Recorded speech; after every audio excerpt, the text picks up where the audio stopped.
Welcome to Out of the Blank.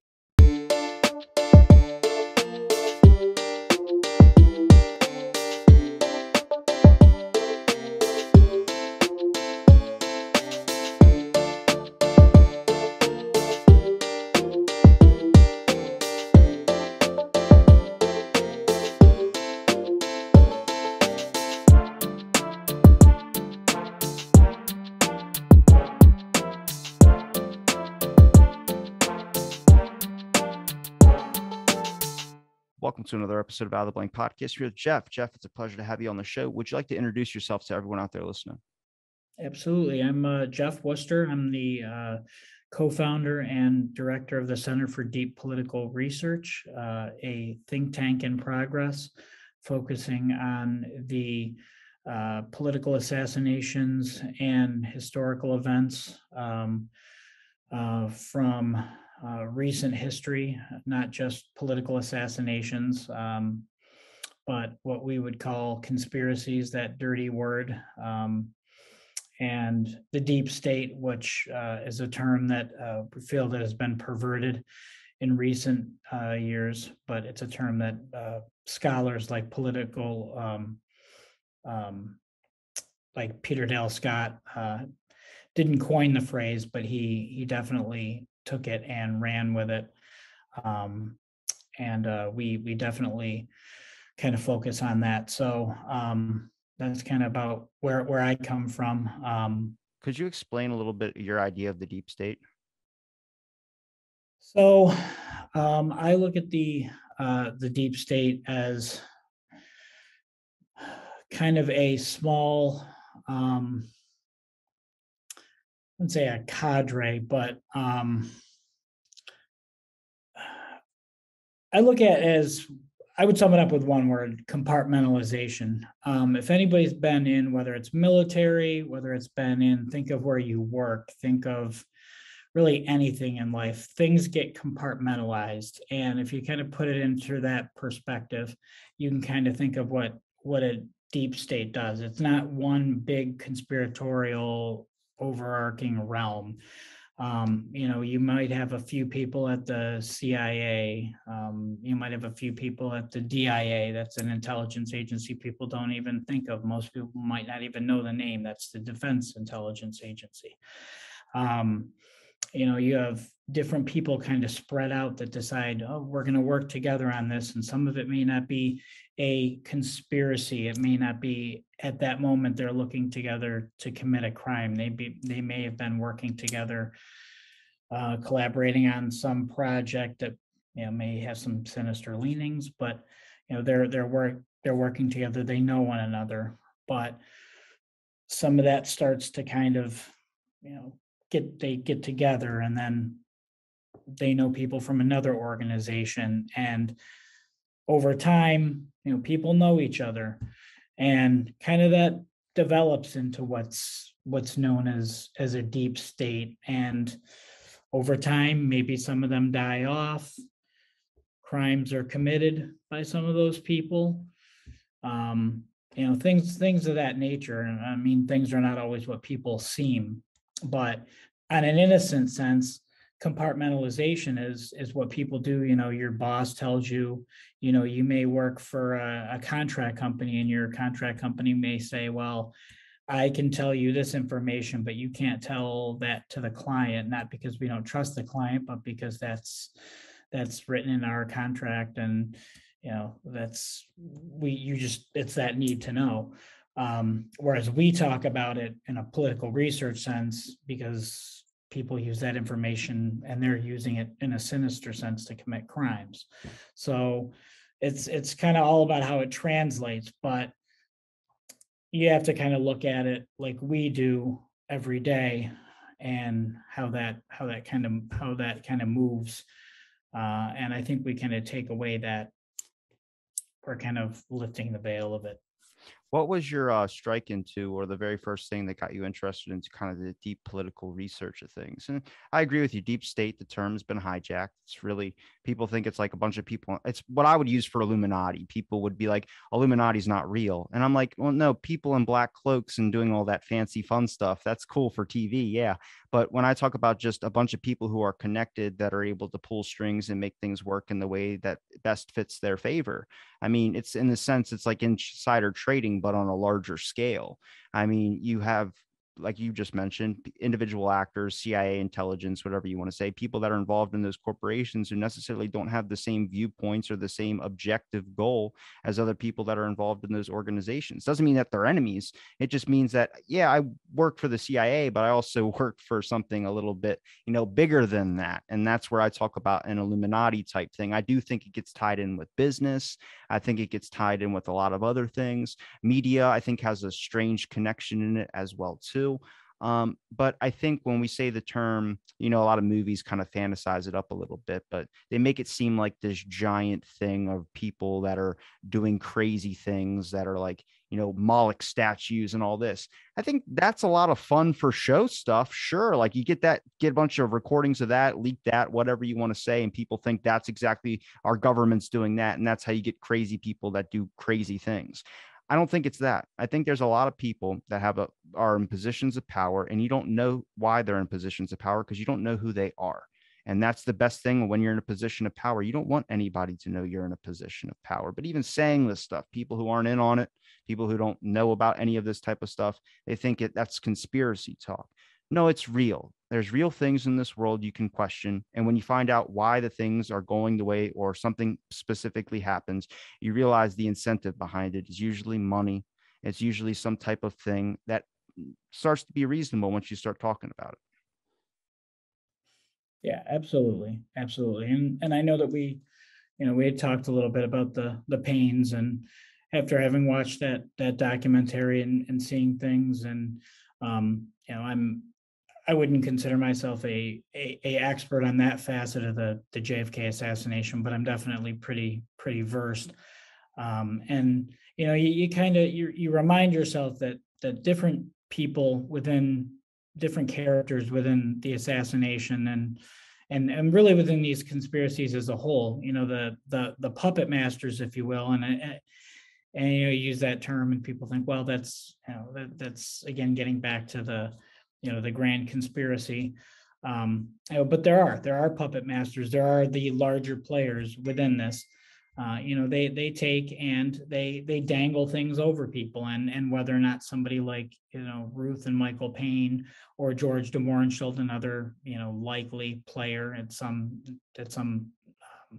level in this, they have something that they want, and as you said, whether or not it's money, whether or not it's status, whether or not it's blackmail, and how much of a role, whether they were active participants, whether or not it's just hey, take this person here, take this person there, whether or not it's that it's that role of, well, I know, but I don't really know. I'm not going to ask too many questions right now.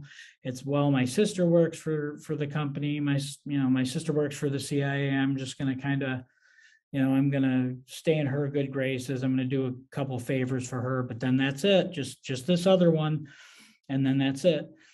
So it could have been more, it could have been less, but that's why we do the research that we do to try and find these things out. So what was the starting point for you? Was it the JFK assassination? It was, and I was pretty young.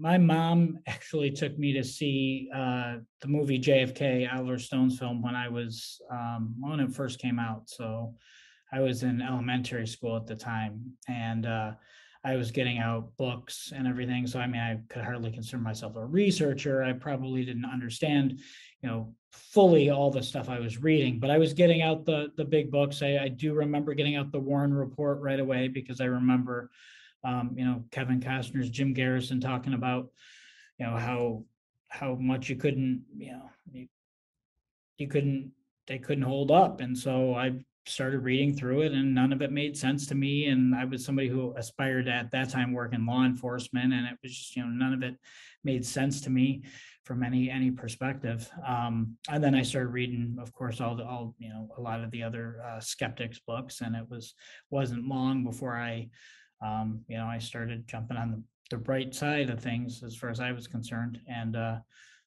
moving in that direction. And then, as I started to get older, it kind of stayed with me. And, I would kind of go away from it a little bit, just take a break, but I always, consider it an active interest. And then I started doing research and started to amass, um, file cabinets and lots of books and things like that. But eventually I wanted to do something with it. I didn't really know what that was. And, eventually it became an idea for CDPR with a number of my peers, which I'm sure we'll talk about. But that's kind of how it all got started. And I guess what are some, like, I guess, to prove for Center for Deep Political Research, what would be some strong points of things that you found that obviously are things that maybe the general public doesn't know, maybe things to question? Like I could bring up Watergate. I mean, Watergate's always my best example because if you look at William Colby exposing the dark route that the CIA was heading in, and I know I've talked to personal friends of William Colby, and people go like, or his friends will say like, we'll defend him. And I'm like, I'm not attacking him, but I can get it with the eyes of the public today. If you find out about like the CIA going down this route, as soon as someone comes with a name, they immediately want to attack that person. And I go, no, well, he was a whistleblower. He exposed a lot of things that were going, and it's very hard to recognize when you're headed down a dark route. But once you start learning about old government projects, Operation Midnight Climax, just so many of these government projects, your brain starts to melt. You're like, what? This is like the fabric of reality that is kind of around you. You start to be exposed to some dark things. And I go, well, you can't look at it with like personal lenses. You got to look at it from like a strategic aspect of things. The way that they go and the way that the world has gone is the same example you could use for McDonald's. The guy didn't intend to make people fat and do all this type of stuff. He wanted money. He wasn't thinking about other people. He wasn't thinking about future generations. He wasn't accounting for all these things that we look at now and we examine that as like an evil corporation.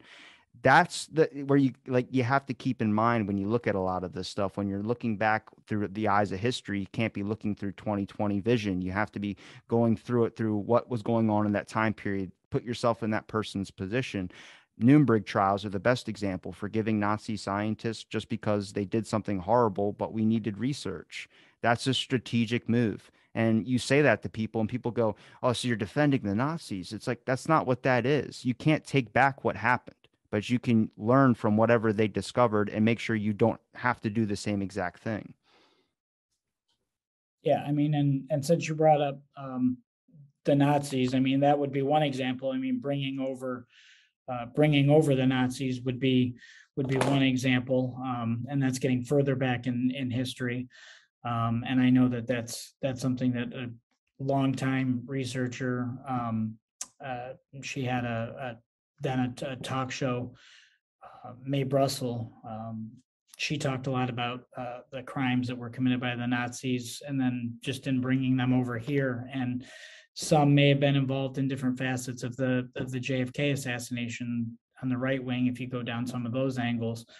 But just in bringing the Nazis over, I mean, that's all. This is all public record, and this is stuff that some people may know about, but a lot of people don't. And if you start bringing that stuff up, just plop the documents down in front of people.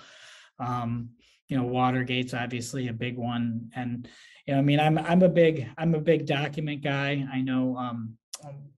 We talk later. A colleague of mine is David Denton, and well, we're all document guys, all right. But David is a big one too. I mean, that's one of the first things he'll say, and we sit there, and for me, I'm a big newspaper guy. I like to get the subscriptions to all the old newspapers, and I'll research those, and you can pull up all the old articles. And if you just look at some of the articles that come up, and you just you Google just some of these, or their search engine for some of these old newspaper articles, Central Intelligence Agency, you come up with some of these,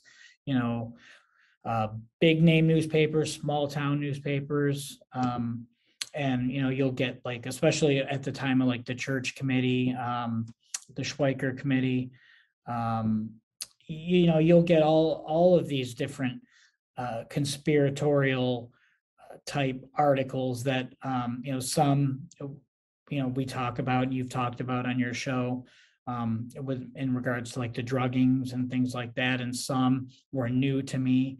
But it's just, I mean, we could sit here and talk about them all day. And it's just, if we start to, and that's what we do, is not just the big name ones, not just JFK, Watergate, Malcolm X, Martin Luther King. I could go on and on, but there's so many that that are there. To gain people's attention, with attention spans being so, just like at the snap these days. I mean, you're not going to get them with the small stuff. But then again, people are so tired of the big stuff.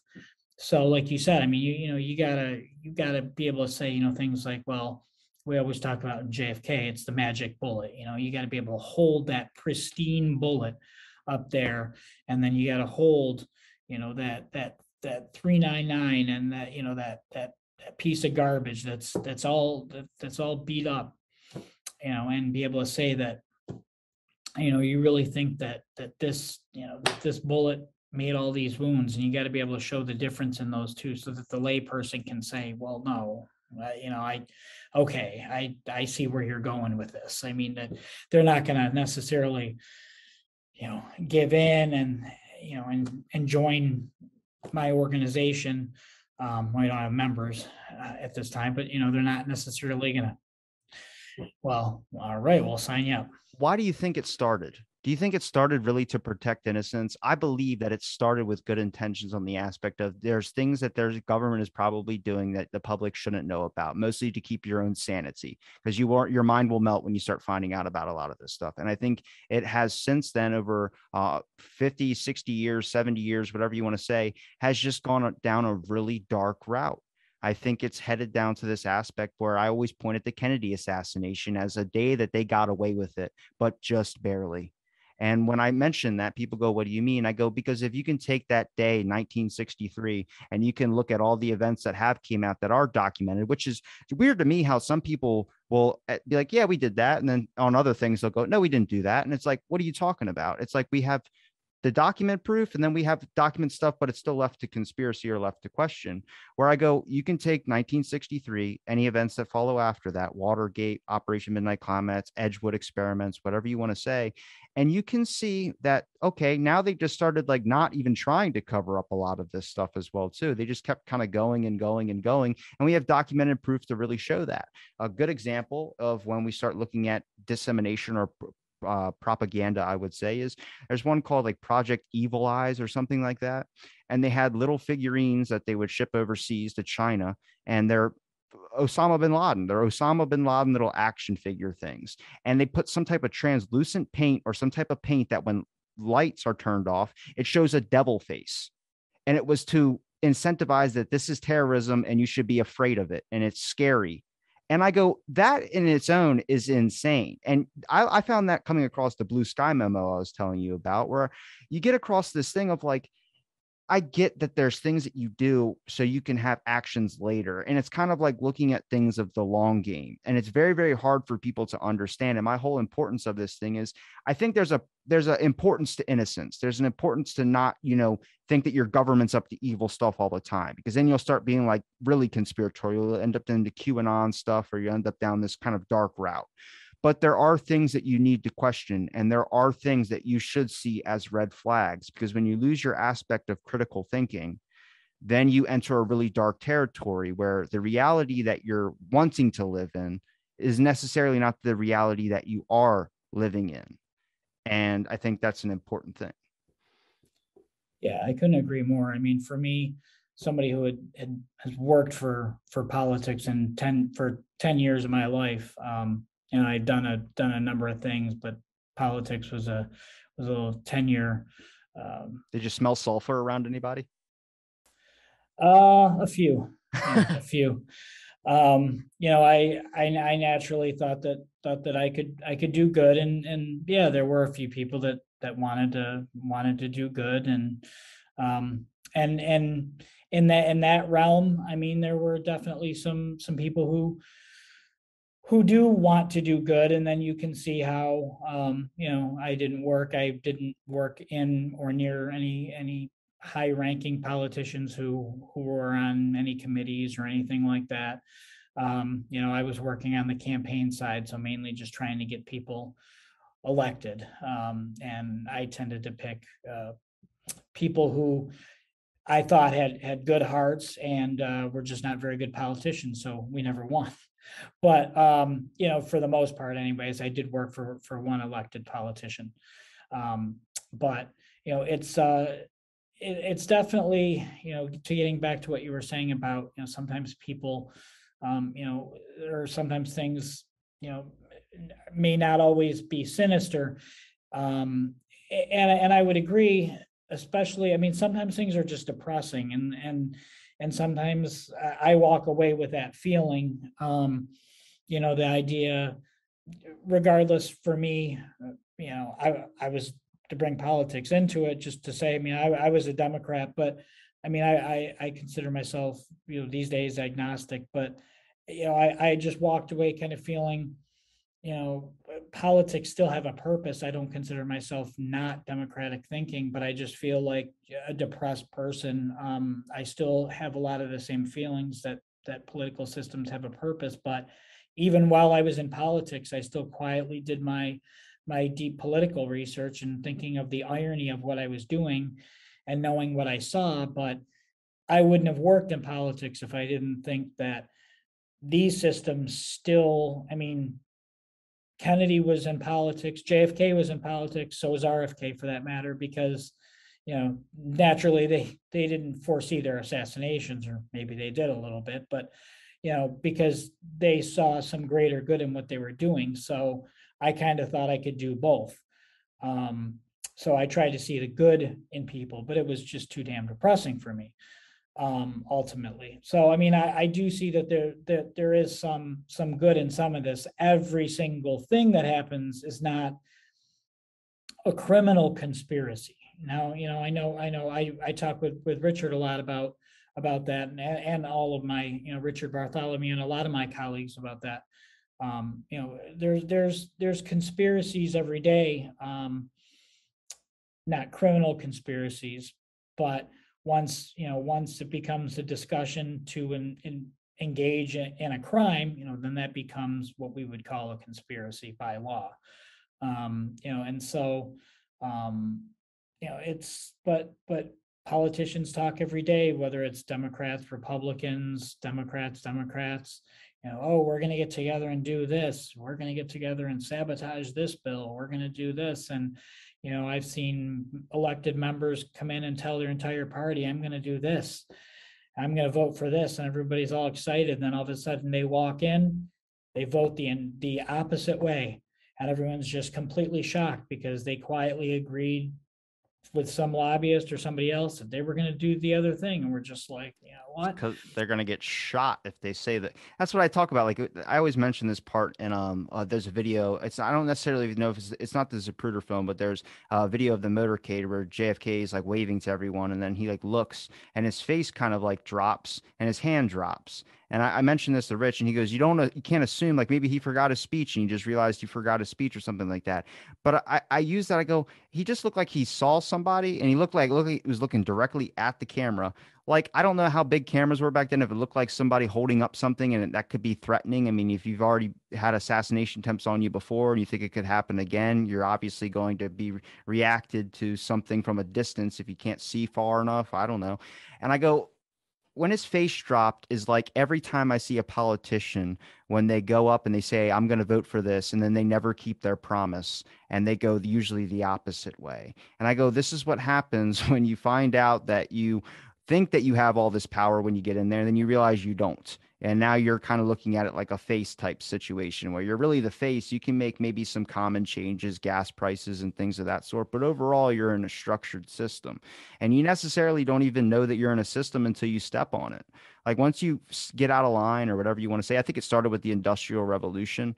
Things just started being passed in certain ways where it was better for big business. It was better to make money. It was better to do all these types of things rather than, go the moral route, which is just better for people. And I think it's easier to have them. And this is where it gets, I would say, dangerous, is when you have this relationship with media like they do now. and you are able to skew people's thoughts. I mean, the best example just recent was Hunter Biden laptop. I mean, that was real, but then it was only being released as a smear campaign. They were releasing it at certain times. It's like, well, this is like a crucial thing. You would want to, as soon as you get that information, release it. I mean, the state over beside me was the one who was working on the laptop. It's in Delaware. And he gave it to the FBI thinking it was going to be released right then. But they were like, no, we're going to wait till elections and we're going to release it to smear the campaign. It's like, that's both sides' faults on them, and it's fault on the people that were holding that information. And you start realizing that information is only given to you if you're a part of the general public, if it fits whatever they're pushing or whatever they're trying to do. Like there's timed releases on these types of things, and you start realizing that maybe the information that you're receiving or maybe the information that you're getting has another hidden agenda behind it. Yeah, absolutely. I mean, same thing with the investigations into Hillary Clinton or, I heard she's a great person. yeah, I mean, I've met her before, in bits. So I mean, and Anthony Weiner, in his charges here in New York, things like that. I mean, everything has some sort of political motivation with it, and I imagine, looking back, well, I mean, I know in deep political research that we see that. I mean, things that the Kennedys were looking to move Lyndon Johnson off the ticket, and things like that. I mean, obviously, J. Edgar Hoover had his files that he was looking to move anybody and everybody. I mean, most of us just call that blackmail. But and right there in broad daylight, people use that. They use their political power, and they slap charges on people. But this was done back in the day. This was done quietly. So did you ever skepticize about the oil company killing JFK? I mean, I think it's one of those things that I try not to dabble too much in any one theory. I mean, I follow the papers. I certainly have my thoughts, but I look at there's lots of reasons. I think it's a collection of a lot of different reasons. I think who ultimately did it had lots of different reasons, and I think that's probably factors into it, no doubt. Especially you get into the power players in Texas. I know that Richard talks a lot about that in his writings. Um, the big power players, the Hunts, the oil depletion allowance, um, and all that. So, I It mean, just gets there's no. it gets so hard to tell because with time, it's harder to get the information. Then, like, I start wondering what was the media reporting on back then. If they were reporting a bunch of things like there is no conspiracy or the Warren Commission was right, and then we're examining those files that are written down. Like that's the important part. Like whether whoever did it, like I would offer amnesty if there's anybody alive that was involved in it, only so we can set the historical record right. And I think me and David Denton kind of share that in some aspects, which is just making sure that whether it's dark history, whether it's bad, the record needs to be set. Because if you're built on kind of like a foundation of lies, it's not really the best type scenario, which is like why I can understand if people believe it was a lone nut. If people want to believe that it's this type of stuff, I'm just not seeing from documents that are recorded down. There's a lot of things where I go, this is very, very strange. It's not normal. There's a lot of things, there's errors. And you would think if you're documenting the assassination of a president and the whole commission, that's whole point was to be investigative of whoever did it, not just attacking one specific person that they said it was. And it's like they really had to draw a lot of lines and make a lot of holes fit. Yeah, absolutely. Um, yeah, no, I agree. When it comes to the Kennedy assassination, what's a big maybe thing that you might have questions on? I've got lots of questions. I think that's what we do, is we constantly question the cases one another. I don't feel like that there's any really point when I've got anything figured out.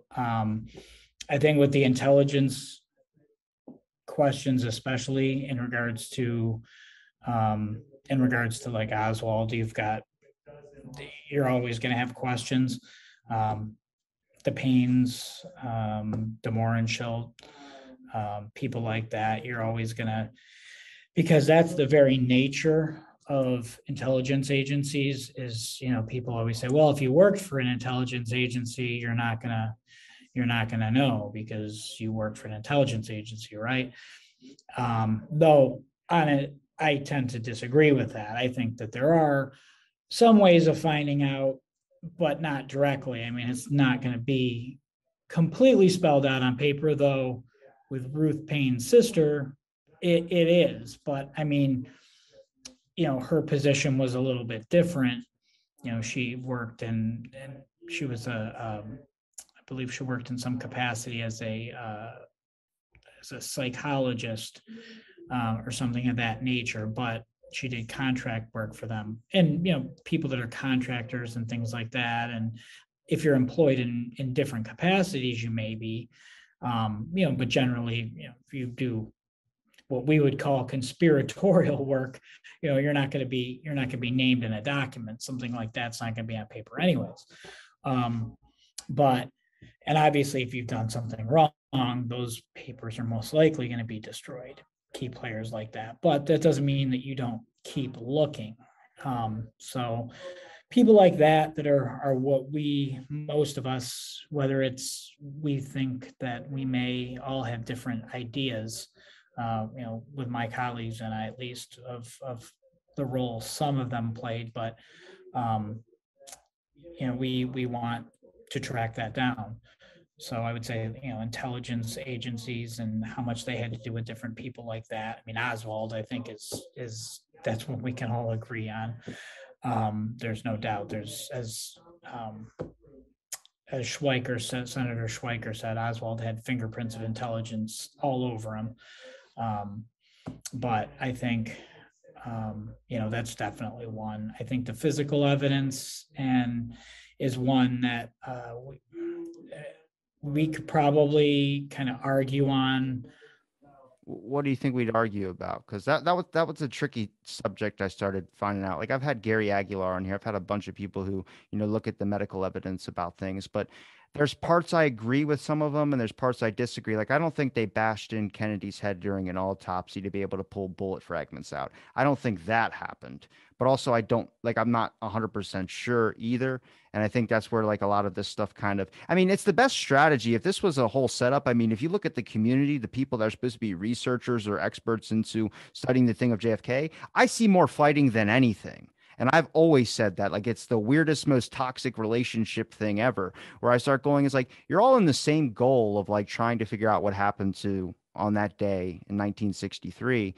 But then everyone's on different sides. There's lone nutters. There's people that believe Oswald was a patsy. That believe Central Intelligence Agency did it. Believe the FBI did it. Believe it was Lyndon Johnson. Believe it was. It's all these like separations where I go, this is the best strategy ever. Like manipulation, MK Ultra thing is to literally make the record so fragile that anybody that is going to investigate it ends up fighting with someone who is also trying to investigate it. It's like having a treasure map or something. If you end up giving the treasure map out to everybody, then you have 100 people running to the treasure and only one person gets the treasure. Yeah, and I would say particularly in like the medical physical evidence kind of focus for me would be that area, because I think you've got people who are the best at what they do, and who can argue that, physicians. But I think that,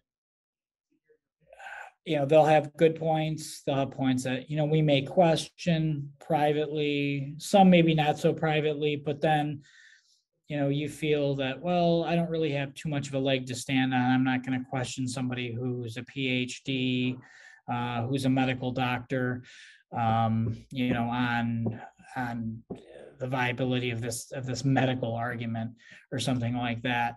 And so, it's so divisive. And you got to give me an example. What of the medical evidence? Come on, give me one. Well, it's obviously not the single bullet theory. Okay. As long as that's the only safe one where I'm like, come on, you got to question that one.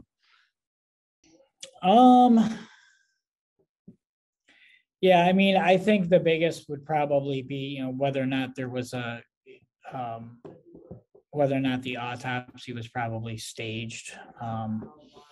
I think that that's a big one. David Lifton's argument, whether or not there was work on the body, I think is still kind of a big one that's very divisive within the community, and I'm agnostic on that, because I think that also kind of gets into almost the Zapruder film debate, whether or not the Zapruder film was altered, and that's also, as you found out, the other very divisive argument within the community is whether or not that was altered, because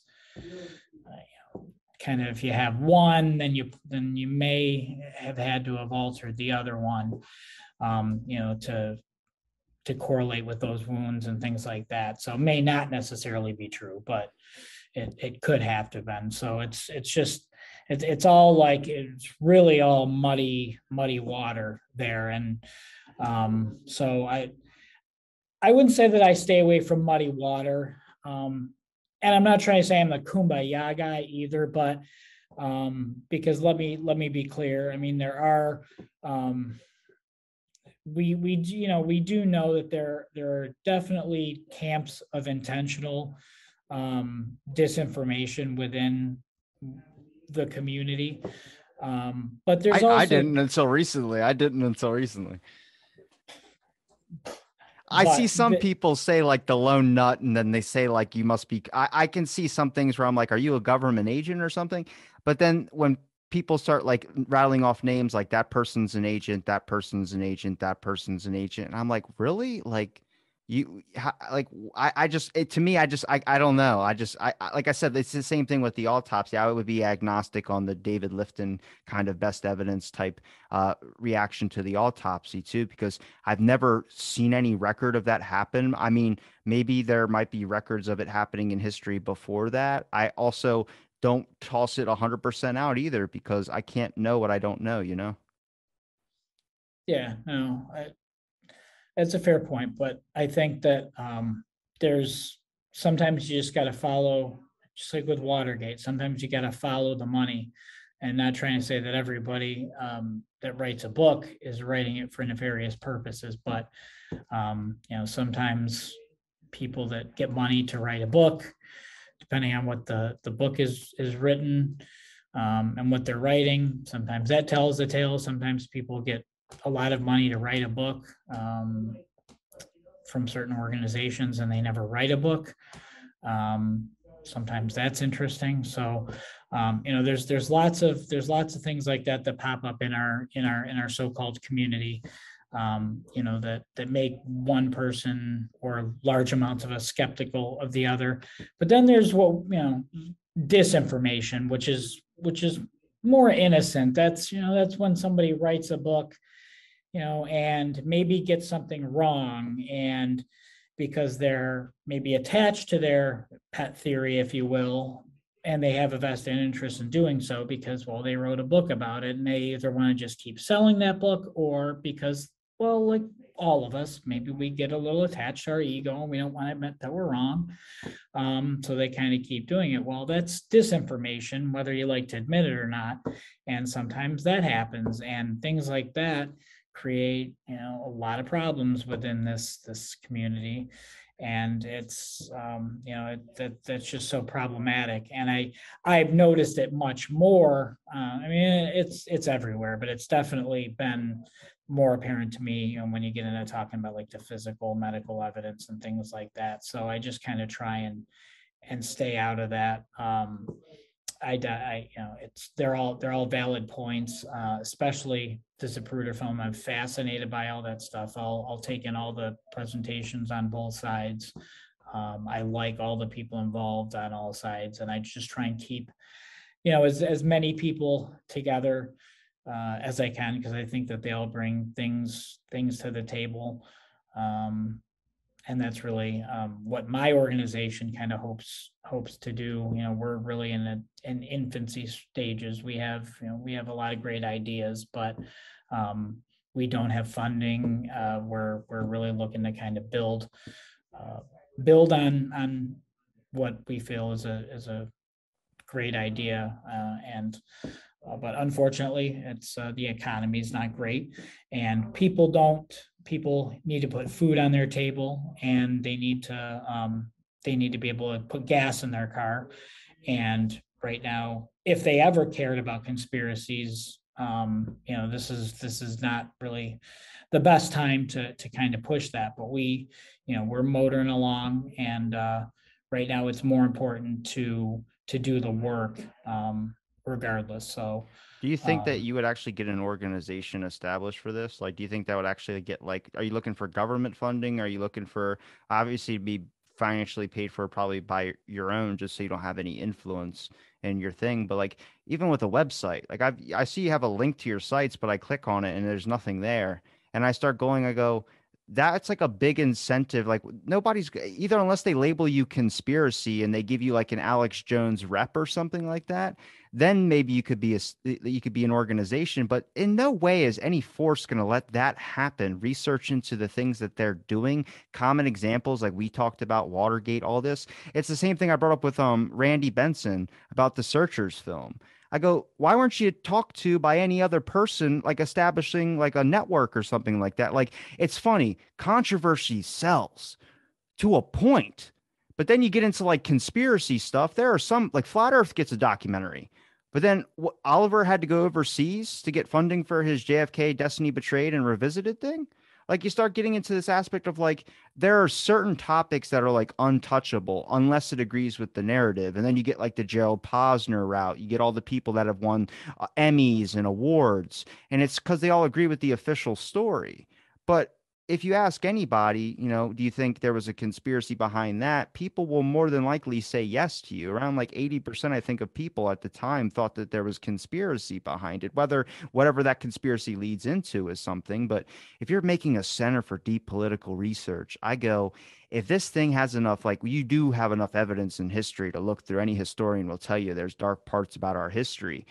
But I just think the forces that be, I'm going to say it like that, um, wouldn't want something like that established.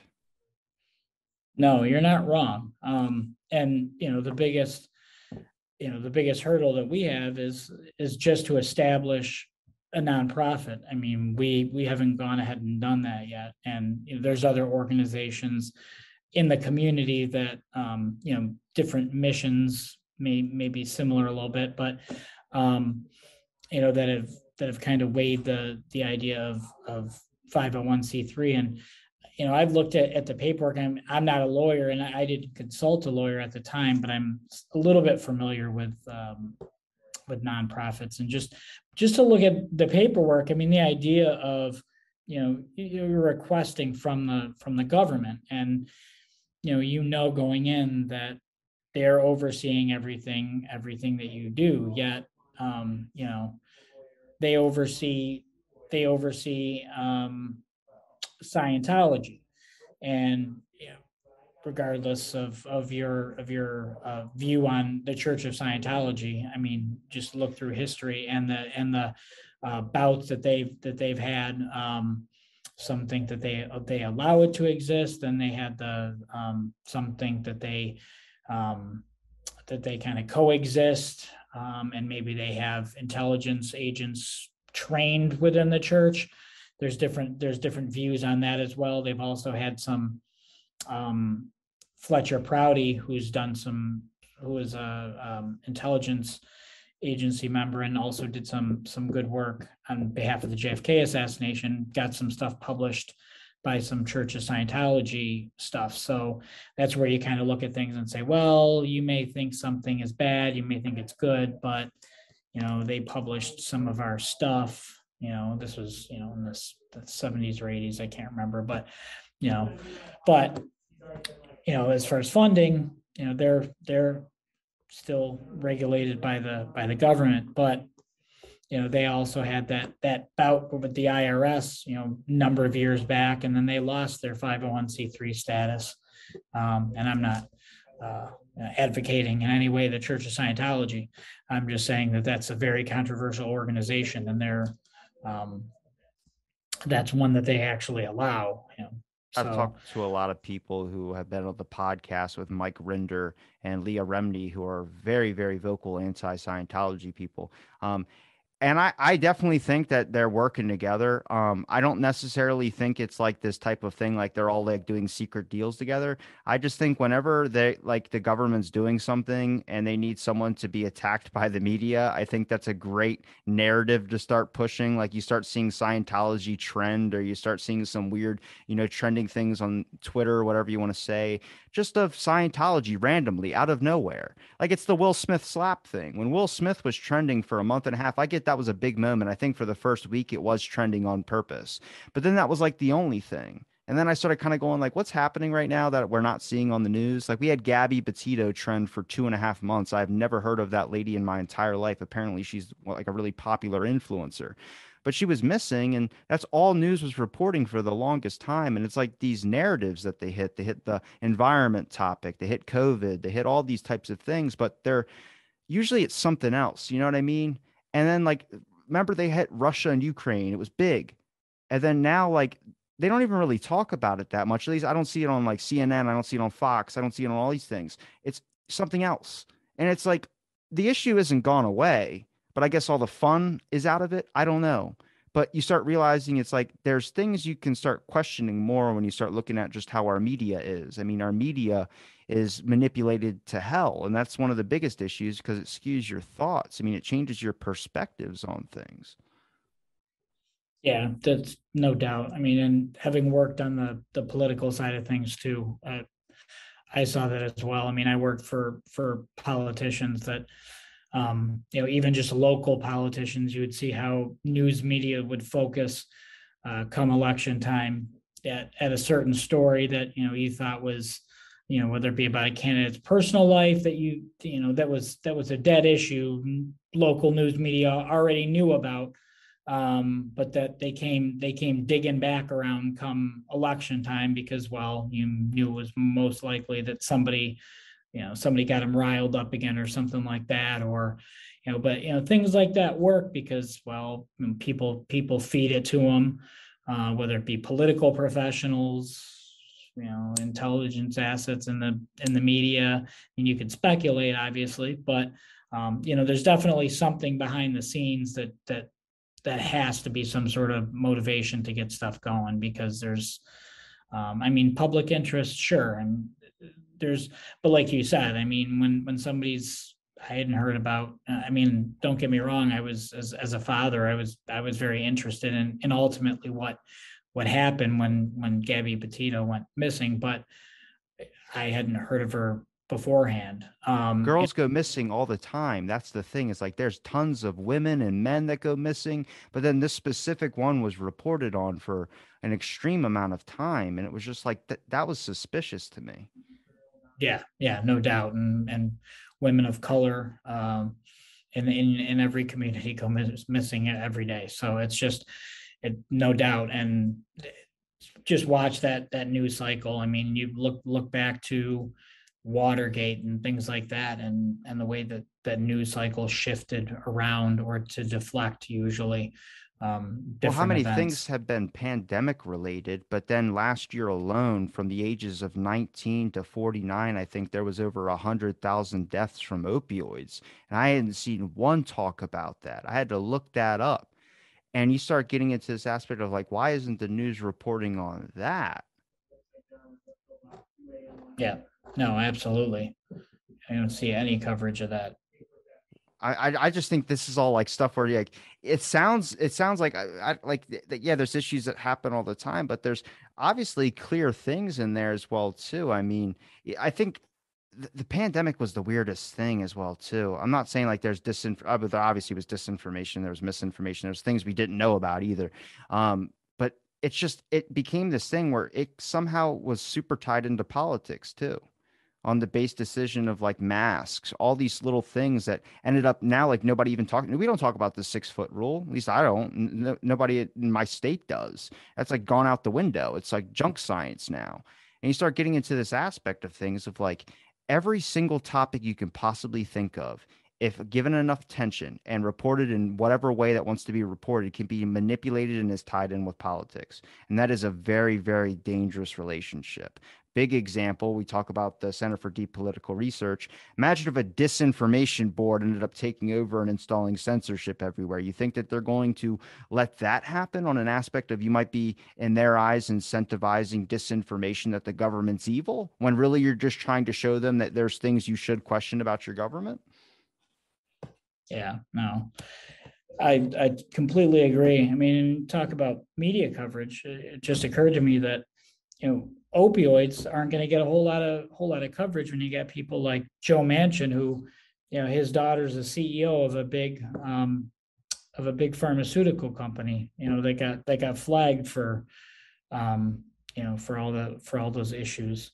So I mean, it's just, this is not really surprising. It's something that we see, but people like you notice, people like us, we try and do research on media studies within, this deep political realm, but it extends to everything. I mean, once you start looking at it for this, you start noticing just in general.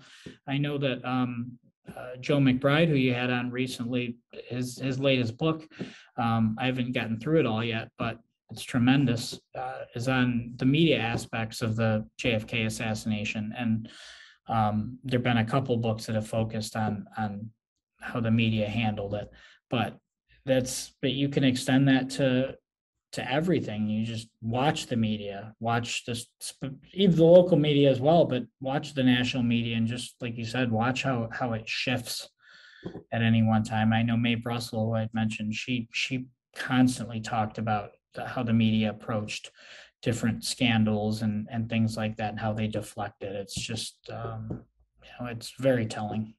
Did you ever look into the lady that was apparently the mistress of Oswald? I've met her. I've spent time with Judith Baker. I went to her conferences and things like that. So she's got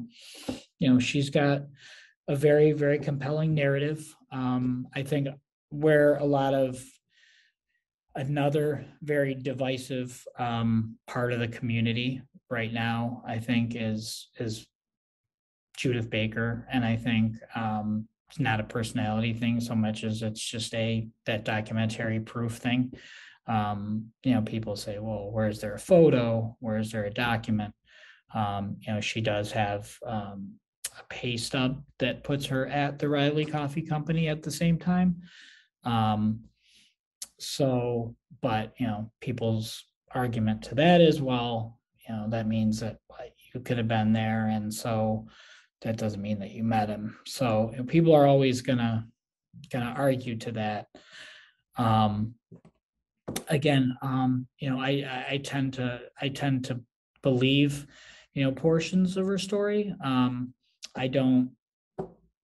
I'm agnostic on portions. Not that I don't. Again, definition of agnostic. I like what she's done with the community. She's brought a lot of people together by putting conferences on and things like that. So as far as her narrative goes, most of it being agnostic on it, I think it's just, I think it's more about focusing on what she does for the community and bringing researchers together. That's the most important thing. Did you look at J. Edgar Hoover when you went into the assassination of JFK? Like, how tied, connected in was he? Like, what do you think? Like, because I know David believes that it was Lyndon Johnson, that he was definitely pulling the strings, and I don't know, because I mean, I think he found out about it later. I think he ended up finding out what happened to JFK, that he was assassinated by a conspiracy within the government. And then I think he did everything to cover it up, which means he is a part of the assassination as well too. But I go, if you're going to plan an assassination attempt on the president JFK, you wouldn't you wouldn't be in the vehicle right behind his, just in case there was a bullet stray or something like that. Like, you're in the car with your wife.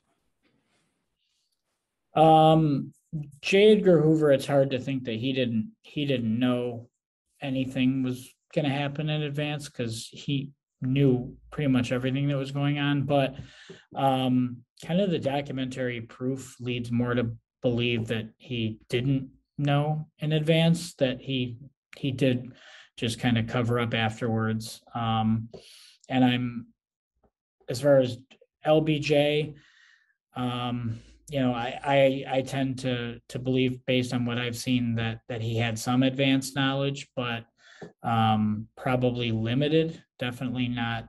If he was involved, it wasn't as a planner, and for the reasons that you said. I mean, you wouldn't want to be that close. Um, but that's a big if. I mean, he may not have known directly, but I would not be surprised if he had advanced knowledge. But there's not really hardcore evidence to think he was a heavy planner. I think that he was controlled. I mean, all these politicians, like we're talking about. I mean, they're really not the They're on a main leash. string pullers. Exactly. It's the intelligence agencies that stay. The politicians come and go, and even people in the intelligence agencies. It's these networks. I mean, ultimately, that's really the full scale of what the deep state is. It's not even just one person. You know, it's it's the networks within the deep state. But then, my dad worked for the deep state, and now, you know, I work for another agency, but they know me, and these secrets are, they don't keep a black book or anything like that, but we it's been memorialized in some book someplace, in um may not be in a literal book, but it's somewhere, it's in some basement someplace. It's There's a file on yeah. it. Yeah, well, there may be a file, but it's somewhere. We know it, and we talk about it behind closed doors, and that's really all you need. Well, that was in Max Good's documentary, The Assassination of Miss Payne, was that most CIA or most Central Intelligence or FBI, whatever you want to say, is family members. It's usually like a family tree type scenario. And it's necessarily, depending on how much information is in on, it's kind of like the Corleones, Godfather type stuff. Like they had, Uncle Vinny or whoever you want to say that was like off to the side, that was a bit of a nut job and a loudmouth that would always get in trouble. So yeah, he's attached to the family, but he's kind of like a deformed arm that's attached to the family. There's that aspect of things. Depending on how much information and how tied you are into the organization is the information that they're going to tell you. So Ruth Payne, the sister being involved in Central Intelligence Agency, maybe she had a way bigger part that she didn't want to talk about. And then you have Ruth Payne that's getting blamed as being this giant covert spy, which, like I said, I don't think so, but I don't know. But I mean, it makes sense. I mean, but one thing for me is that I talked to Larry Hancock, who's a big document guy, and he was explaining to me about the Bay of Pigs and kind of the events surrounding JFK. And one thing he started saying was like JFK was like the first person, like they were assuming that he was just going to supply air support. And he kind of like said no, unless they fit a certain criteria of things that had to happen for it to go. And he goes, they weren't used to being told no. And I go, so is this an oversight on the president's fault, on a bunch of other things when it starts going to an aspect of like not looking into what your agencies are doing? I mean, I know it's difficult. I think we all have like, especially if your kid hits a certain age where they can be a little bit more independent around the house, they go into their room and you don't know what the hell's going on. So I go, that's kind of like our Central Intelligence Agency, our FBI. They've been so used to, the president not caring what they're going to do. Like, hey, we got this plan. I don't care. Just do it. I don't care. And then eventually it gets to a point where you stop asking for permission and then you just start doing things. And one thing you look at the Bay of Pigs is the amount of vehicles and things that we left over there was an aspect of like they were so involved in there before they started even asking for permission, where you start realizing there's like 50 plans that are in play and you're asking permission on just one. And that one happens to be essential to all 50. So I think that shows like government oversight on some things as well too. And I don't know if there would be private organizations. I mean, the Center for Deep Political Research could find something and be able to expose and be like, hey, this needs to be checked. We need to worry about ethics. It's why we have ethics committees. But also, there's a lot of things going on necessarily where it gets into the area of secret knowledge or secret information. Only the need to know get to know. And that's very, very dangerous because you need to have oversight on these types of things. And I know there's committees established, like Google's a good example. They have do no evil in their contract, but then they get caught in scandals and ethical issues all the time. You don't necessarily know because there's a lot of aspects to cover. And if you start having individual workers in the Central Intelligence Agency, they're probably not told to like, hey, let your buddy know what you're doing before you go out and do something. No, everybody's working on their own individual projects. Like an academic, all of them work on their own individual research.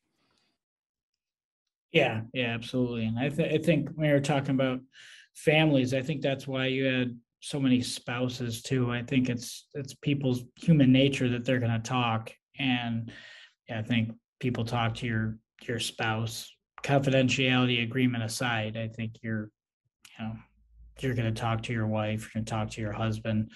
At least that way, that person's in on the agreement. They may not be cleared for that operation, but at least, see no evil, hear no evil. If you've broke protocol, and at least let that person in on that operation, at least their CIA or their FBI, maybe a different intelligence agency, but at least some way or another that they're usually it's the same agency, like the Hunts come to mind. But at least you feel a little bit better about that anyways. And a lot of times they are on the same types of operations and things like that. So I mean, and then you have Dorothy Hunt, who went down in a plane crash with a whole load of cash from Wait, from what? What? Watergate. You hadn't heard that Dorothy Hunt went I down in a plane crash? I just recently found out about Howard Hunt making a video for his son. So you got to tell me, Dorothy Hunt, what happened? She went down in a plane crash with a bunch of money from Watergate.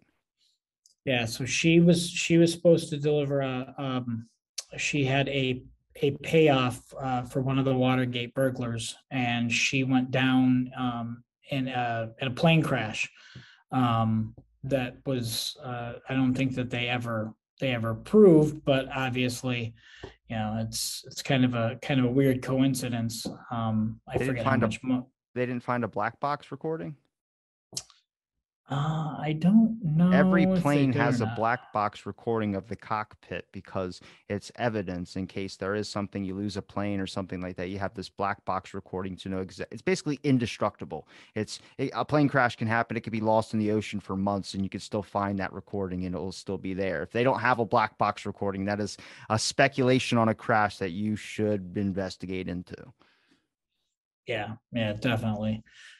They most likely did, but I mean, for me, you know, just the sheer coincidence of it, and really, most of most of us, it's always there is no coincidence, and when you're carrying, the amount of money that she was carrying is just, you know, How much there's was it? there's no, it's like $100,000 or something like that, and by today's money, so it's just no doubt that there's got to be something to that. So, um, Like I you give know, room for coincidences, but when people are tossing them out on every single thing, I start going, all right, like you're a coincidence theorist. Like there's not that many coincidences in life. Even with Magic Bullet, the way I explain it is there's only been one time we've ever had like an insane thing with a bullet, and that was two bullets colliding into each other where we have it statue as a statue basically from a battle that happened. There's two bullets that impacted each other, flattened. I mean, that's a rare thing. It did happen though. But then you get into the aspect of the magic bullet. That's not the same thing. It's so different. It's insane. But people will be like, it's just a coincidence all that happened, or it's all this type of stuff. I start going, when can we draw a line of coincidences? Is it like there's a Kennedy curse? And everyone goes, it's called the Kennedy curse. I'm like, no, it's more than that. There's a bunch of things you should be questioning there. JFK was assassinated, then RFK was assassinated, then the sun goes down in a plane crash. Like there's just, I don't know, maybe the plane crash could have been an accident, could have been something, but the two assassinations weren't.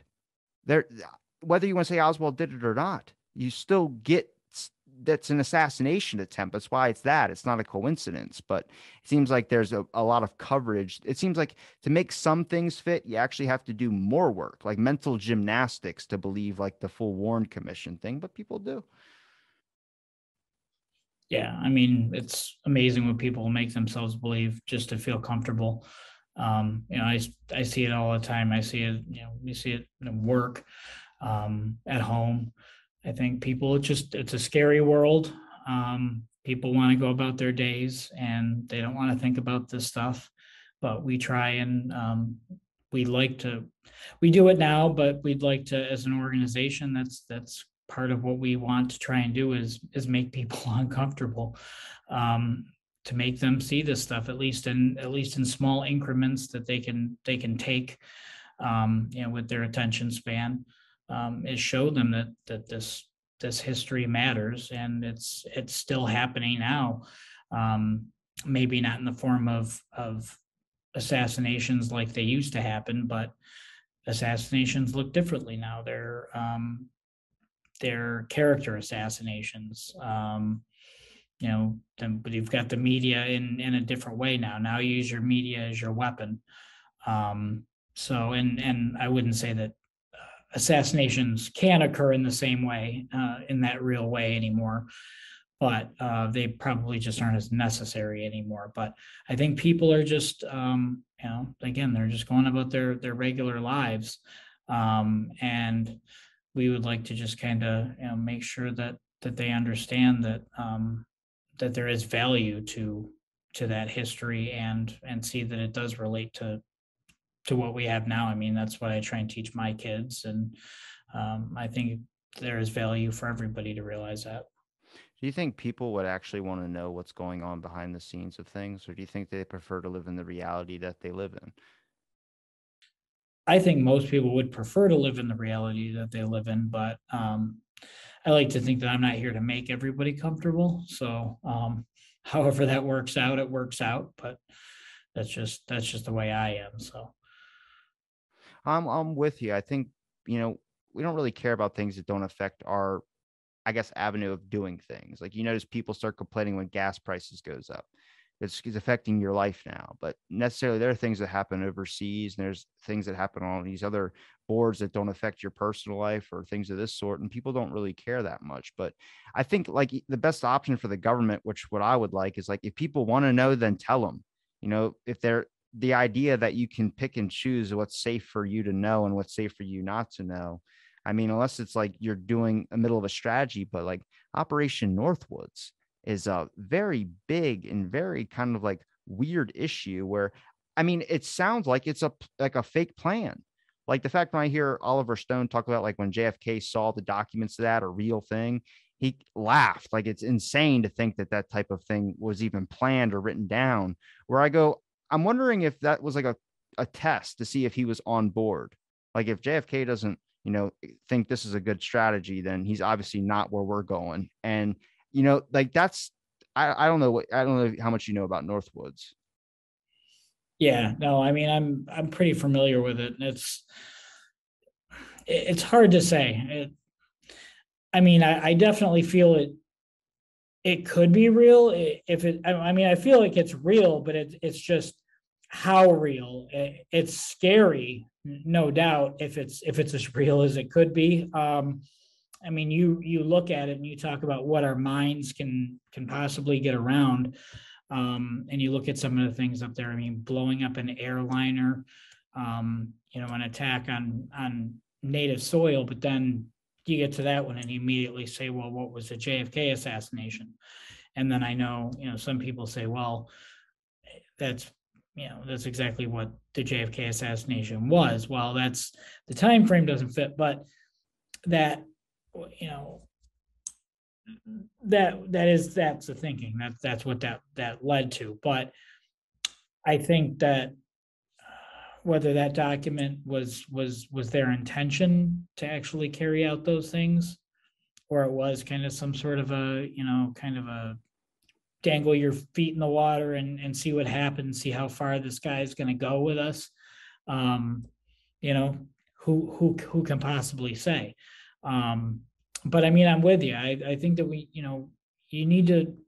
I'm for transparency as much as you can possibly have it, and I think that you can't sugarcoat things. And I think that's in politics and all things. I mean, home life, I mean, individuals, we deserve our right to privacy. I mean, that aside, but I mean, in government and where possible within corporations, I mean, corporations deserve their secrecy agreements, but um, you know, impossible where with life where things affect people, and especially where things could hurt people. I mean, you need to have oversight, um, real oversight, not just use that fancy word. And you got to make sure that's followed through. And you can't sugarcoat it. It can't be somebody, everybody has political leanings, but when you have people, oh well, this is going to hurt this politician, or I mean, we even have that in the, there's people, we've talked about that don't even want files coming out in the JFK files, because this may shade JFK or Martin Luther King in a bad way, because it may bring out potential information, whether it's real or not, whether it's suggestive or not, about affairs. And it's because the families may not want that information out, and these are people who are loyal to the families. So there's things like that factor into even doing what we're doing. So there's those same things that happen at government. And if you've got a political person that, oh, we don't want these files out because that's going to hurt this Democrat. I mean, we as researchers can't sit here and look at things, like we can't sit here and say, well, I'm going to read this file and I'm going to look at this way because this is now all of a sudden I'm a JFK person. So I want to ignore the fact that, this particular file says that he did this today, and I don't really like that, but it gives me other information about the case that's important. You got to look at the whole thing. I mean, history is history, and that's not what we're out to do here. We're out to find out what happened.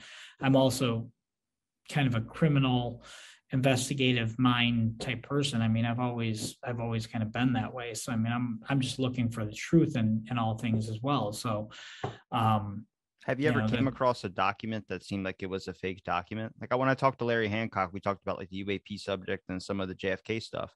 And it's like hard because if you look at the UAP topics or documents that he was scrolling through, he goes, I have to funnel this in with if it's real or not, because they also implanted fake documents in case a Russian spy came in, because this was like during the Cold War, was a lot of these UFO sightings as well too, and would come across a document, they make sure they run off with a fake document or something like that.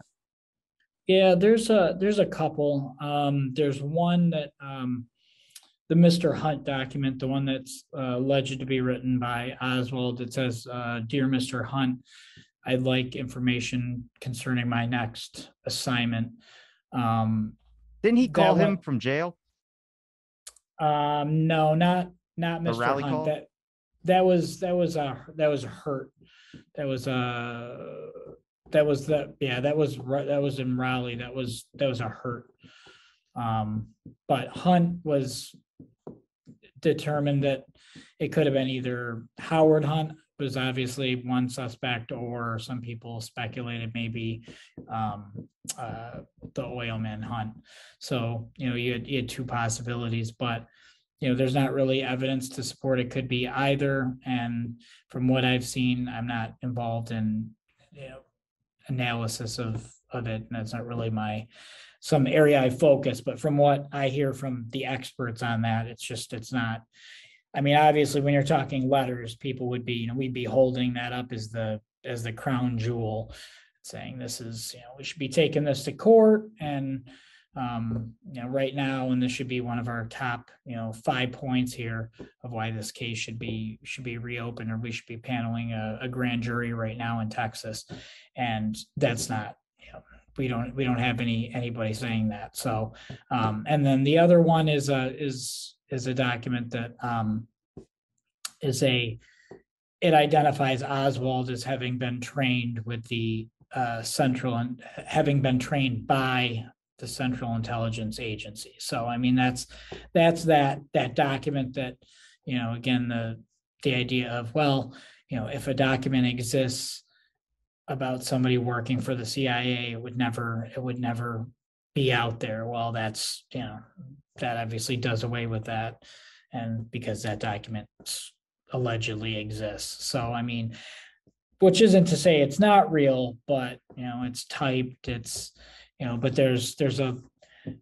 it's signed, but the guy that supposedly signed it is a noted document forger. He did work for the CIA, and he's a noted document forger. So there's a lot of questions on that one, and my argument is the same for that. Is that there's most of the researchers. There's just some researchers that think it could be real, but nobody is like that I know of that I truly value is like, oh, that's absolutely this is the one. This is the crown jewel we've been looking for all along. So, and with documents, it's the same thing as I know that Richard Bartholomew was talking about photographic evidence, and it's really hard to tell as far as photo analysts to try and get an ID after all these years. It's very tricky when you're trying to pick up somebody's signature as well.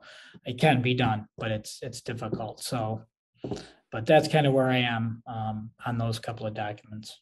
Well, let me ask you one last question. What are your thoughts on the Freedom of Information Act?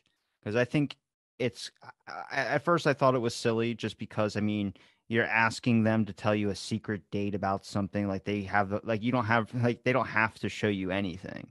And I think that example is really proven when you look at the documents that haven't been released about JFK.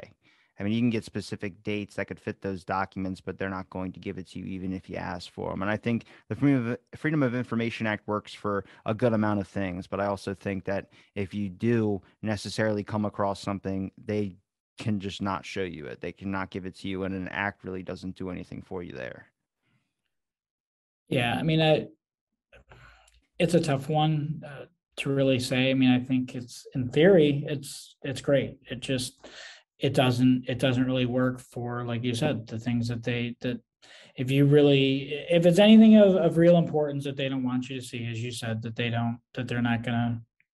gonna find a loophole to make sure that you don't see it, essentially. So I can only say that of all the work that I've done, I've only done like 5 or 6 Freedom of Information Act requests, a few from the CIA, the rest were from the FBI, and one came back with like a document that was just like irrelevant, and all the rest came back with nothing on file for various figures, people like David Atlee Phillips and things like that. I mean, it was silly. Everything that I got was just, I was better off, looking through all the different organizations we have. Mary Farrell, um, the National Archives' own website, for that matter. Again, that these are things that we already have access to. This was trying to get new information, but it's sometimes interesting what you can find that you didn't even think was there to begin with. But as far as trying to get new information, it's just they're not going to give you anything that they don't want. And there are loopholes in the FOIA, and any of our lawyers, I'm sure, would bear me out, that there are probably enough loopholes that they can find a way to keep them from you. Well, Jeff, I really appreciate you giving me your time to be able to talk today. Is there a place where people can find any of your links? Yeah, absolutely. The best way at the moment to get a hold of CDPR is we're at CDP Research, at Twitter, Facebook, and those would be the best spots at the moment. Well, I'll make sure I'll link it all in the description. It's been a pleasure chatting, and thanks for listening to this episode of Out of the Blank podcast.